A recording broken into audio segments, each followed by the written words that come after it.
안녕하십니까 성도 여러분. 이제 10과를 마무리하는 금요일입니다. 더 깊은 연구를 위해 라고 하는 말씀을 가지고 함께 이제 말씀을 정리하도록 하겠습니다. 말씀을 정리하기 전에 함께 기도하겠습니다. 하늘에 계신 아버지 하나님, 이 한 주의 말씀의 제목 마지막 때라고 하는 제목을 저에게 주셔서 이 시대의 마지막에 다가올 많은 경고의 메시지들을 저희가 기억합니다. 그러나 사건과 여러 문제들, 이벤트들이 있을지라도 우리의 가장 큰 관심사는 그것들이 아니라 바로 예수 그리스도의 재림이라고 하는 것을 다시 한번 기억하게 하셔서 우리 주님 재림하시는 그날을 우리가 분명히 보기를 원하고 함께 구원의 대열에 참여하기를 원합니다. 이제 이 말씀들을 통하여 다시 한번 주의 재림에 관한 더 확신이 마음 가운데 일어날 수 있도록 인도하시기를 예수님의 이름으로 기도합니다. 아멘. 더 깊은 연구를 위해 이제 오늘 마무리를 하게 되었습니다. 마지막 때라고 하는 제목으로 한 주의 교과의 말씀을 나누면서 이제 마무리를 합니다. 이 한 주의 기억절 말씀은 바로 마가복음 13장 26절, 28절의 말씀이었습니다. 말씀 봉독하겠습니다. 그때 인자가 구름을 타고 큰 권능과 영광으로 오는 것을 사람들이 보리라. 또 그가 천사들을 보내어 자기가 택하신 자들을 땅 끝으로부터 하늘 끝까지 사방에서 모으리라 라고 기록하고 있습니다. 마지막 우리 주님께서 오실 때에 이 세상의 모든 신실한 백성들을 다 불러 모아서 구원하시겠다고 하는 우리 주님의 마음을 볼 수 있습니다. 한 주의 말씀은 마지막 때에 이러한 일들이 있을 것인데 바로 그러므로 하나님의 바른 제자들로서의 정신을 가지고 있다면 반드시 깨어 있으라고 33절, 35절, 37절에서 경고가 주어집니다. 여러분 33절에서는 주의하여 깨어 있으라 라고 그렇게 강조하면서 말씀하고 있습니다.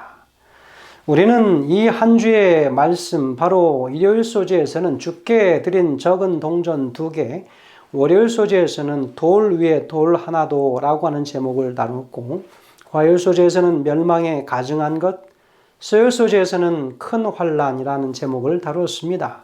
목요일에서는 인자의 임하심이라는 제목으로 말씀을 통해서 구원에 이르는 심판을 통하여 멸망에 이르든 모든 판단의 근거는 우리의 마음 성전에 예수님께서 살아 계시는가 아닌가라고 하는 것입니다.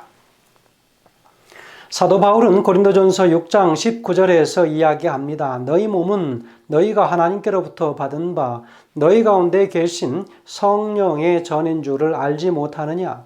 너희는 너희의 것이 아니라 라고 그렇게 이야기했습니다.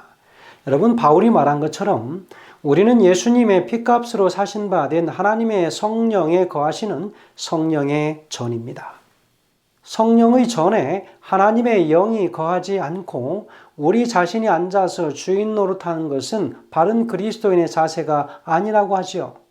그래서 그 일이 가능하도록 로마서 12장 1절과 2절에서는 이야기하기를 너희 몸을 하나님이 기뻐하시는 거룩한 산 제사로 드리라.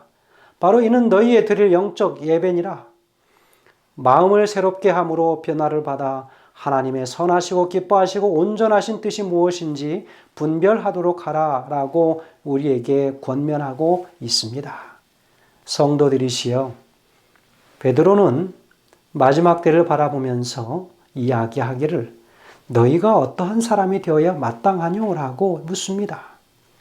우리가 과연 어떠한 그리스도인들이 되어야 하겠습니까? 예수님은 마가복음 12장, 13장의 마지막을 경고하시기 전에 11장에서 무화과 나무를 정죄하시는 모습을 보고 있습니다. 바로 이 유대민족을 향하여 정죄하시는 장면이지요. 겉만 하나님을 믿는 척, 무늬만 그리스도인인 척, 그러나 속 사람은 전혀 그리스도인 같지 않은 모습으로 살아가는 우리를 향하여 경고를 주시는 거라고 생각하게 됩니다. 그리고 예수님은 성전으로 들어가셔서 성전을 정결케 하십니다.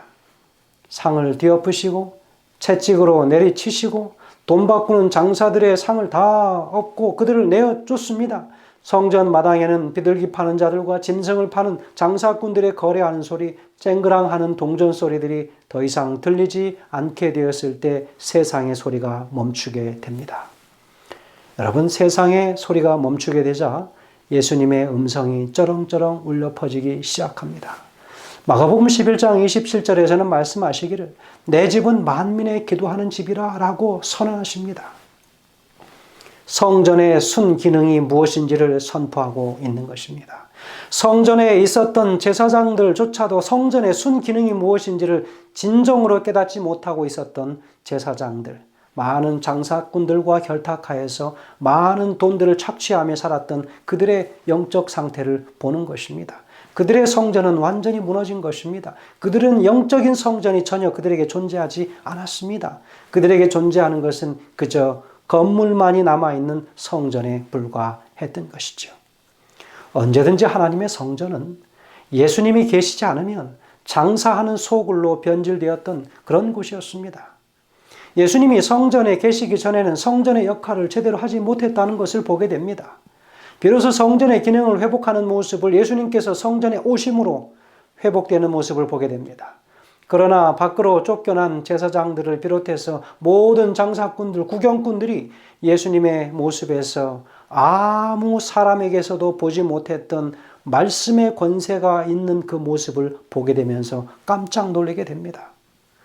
그러나 그 사람들이 한 번에 그 모습으로 변화가 되었을까요? 앞서 언급드린 대로 우리 마음의 성전에 성령의 새롭게 하심을 또 변화시켜 주심을 경험하지 못하면 변할 수가 없는 것이지요. 여전히 그 유대인들은 변화되지 못했습니다. 그래서 결국은 예루살렘 성전이 무너지고 멸망하게 되어 버린 것입니다. 성전으로서의 기능을 하지 못하면 그 건물은 더 이상 필요 없는, 이제는 용도 폐기해야 하는 성전이 되어버리는 것이지요. 교회는 하나님의 영으로 가득하지 못하면 더 이상 교회의 기능을 할 수가 없게 되는 것입니다. 우리 한 사람 한 사람이 성령으로 변화되어서 교회를 채우면 그 교회는 하나님의 영으로 가득한 교회가 되는 것입니다. 교회는 아무도 없는데 성령이 덩그러니 계신 것이 아니라 우리가 한 사람 한 사람이 성령으로 거하시는 전이기 때문에 우리가 모였을 때 그곳이 아름다운 교회가 되는 것이지요. 예루살렘 성전은 그렇지 못한 형편이었습니다. 그래서 예수님은 그 예루살렘 성이 무너지도록 허락하시는 것입니다.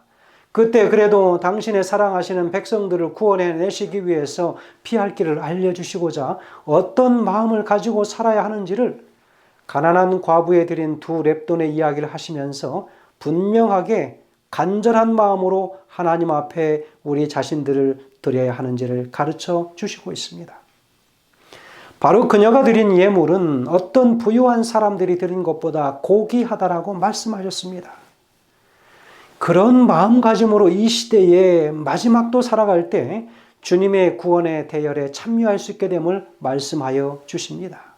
마지막 때 여러 난리와 난리 소문이 도처에 있겠지만 그러나 끝은 아직 아니라고 말씀하시면서 마가복음 13장 7절에서 난리와 난리 소문을 들을 때 두려워 말라. 이런 일이 있어야 될 끝은 아직 아니라 라고 말씀하셨습니다. 그저 재난의 시작일 뿐이고 정말 세상의 끝은 복음이 모든 만국에 전파되어야 할 것이니라 라고 10절에서 이야기하고 있습니다. 그러면서 마지막 때는 온갖 거짓 영들이 판을 칠 것인데 거짓 그리스도, 거짓 선지자들 그런 존재들이 넘쳐날 때에 주의하여 깨어 있으라고 경고하여 주십니다. 마지막 시대의 예수님의 제자들이나 오늘을 살아가는 우리 모든 그리스도인들이 깨어 있어야 할 이유가 무엇일까요? 첫 번째는 우리 주께 대한 단호하고도 지속적인 충성입니다. 두 번째는 전쟁과 소문 그리고 환난에 대해 염려하지 않고 두려워하지 않는 용기의 마음을 갖도록 하는 것입니다. 세 번째는 환난과 같은 어떤 것으로부터 도피하기 위하여 주의 재림을 고대하지 말라고 이야기합니다. 하나님의 나라와 영광 그리고 그의 목적을 성취하기 위하여 주님의 재림을 고대하라고 이야기하고 있습니다. 네 번째는 사역을 멈추지 말고 그래서 주님 오실 때까지 끝까지 사역을 행하는 것이라고 가르쳐 주시면서 제 올바른 마지막 시대의 제자도가 무엇인지를 상기시켜 주십니다. 여러분, 이렇듯 하나님의 나라의 완성을 위해서 인자의 재림을 기대하는 제자들에게 요구되는 제자도는 하나밖에 없습니다. 그것은 자신에게 맡겨진 임무를 열심히 충실하게 늘 깨어서 감당하는 것입니다. 제자들에게 위탁된 임무는 복음 전파였습니다. 예수님의 제자들은 이 세상을 살면서 어려움과 고난은 언제든지 예수님의 이름으로 나갈 때는 직면하며 살게 되어 있습니다. 그러나 그 가운데 제자들이 취해야 할 삶의 자세는 언제 오실지 모르는 인자의 재림을 고대하면서 날마다 주의 재림을 맞이할 준비를 갖추는 것이라고 오늘 우리에게 권면하고 있습니다. 이제 말씀을 정리하면서 시대소망 634페이지에 있는 말씀 읽고 마칩니다. 주를 기다리는 자들은 진리에 순종함으로 저희 영혼을 순결하게 한다. 그들은 깨어서 기다리며 열심히 일한다. 그들은 주께서 문 앞에 이르신 줄을 알기 때문에 열심을 내어 영혼들을 구원하는 사업에 거룩한 지혜자들과 협력한다. 이들은 주의 자녀들에게 때를 따라 양식을 나누어 주는 신실하고 지혜로운 종들이다. 그들은 오늘날을 위하여 가장 적절한 진리를 전파한다. 에녹, 노아, 아브라함, 모세가 각각 그 시대에 알맞는 진리를 전파한 것처럼 지금 그리스도의 종들도 이 세대를 위한 특별한 경고를 바랄 것이다 라고 이야기하고 있습니다. 성도 여러분, 오늘 우리는 이 말씀들을 통하여 시대의 마지막에 어떠한 각오와 자세로 이 시대를 임하며 살아가야 할지를 분명히 배웠습니다. 이 한 주의 말씀을 정리하고 마치면서 오늘 그렇게 살기로 우리 모든 성도들이 함께 결심하고 주님 앞에 그런 열심으로 함께 하기를 간절히 소망하면서 10과의 말씀을 마치도록 하겠습니다. 감사합니다. 기도하겠습니다. 하늘에 계신 아버지 하나님, 우리 모두에게 주신 귀한 이 말씀들을 우리가 기억하여 바르게 지키며 인내하며 끝까지 참아 기다리는 하나님의 성도들 되게 도와주시옵소서. 기다리는 동안에 주님을 향한 그 충성심 잃지 않도록 도와주시옵기를 예수님의 귀하신 이름으로 간절히 축원드리옵나이다. 아멘.